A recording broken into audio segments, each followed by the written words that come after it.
Mga daming makapangyarihan, turing ng mga sa pamagitan ni Kristo na aming Panginoon. Ang pagsusuko mo sa Kanya ay pinahayag ng lahat ng mga propeta. Ang pagsinag ay pinanagika ng mga labirin Kanyang inatunay sa kapangyarihan ng Espiritu Banal. Ang pagdating niya ay inilahad ni San Juan Bautista sa kanyang pagtitinyag. Ngayong pinaghahandaan namin ang maligayang araw ng kanyang pagsilang, kami nananabik at nananalangin lubos na makaharap sa kanyang kadakilaan. Kaya isa ng mga anghel na nagsisiawit ng papuri sa iyo, na walang kumpay sa kalangitan, kami nagbubunyi sa iyong kadakilaan. Uy! Ano kasama mo? Op. Tara na! O, tatapusin natin.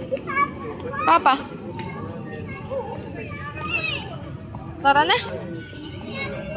Patapusin na rin natin. Muna kayo? Hindi lang. Ha? Dita. Kami uli dito. Nandiyan mo natin kayo mama.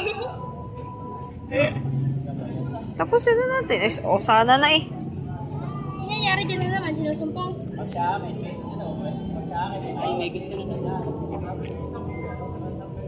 Hoy, may binili ka?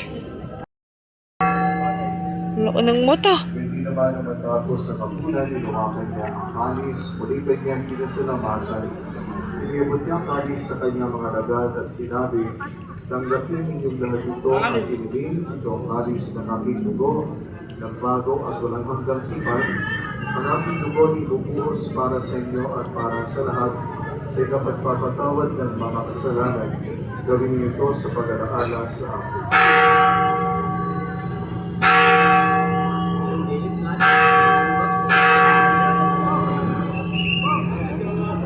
Ipagpunyi natin ang misteryo ng pananampalataya.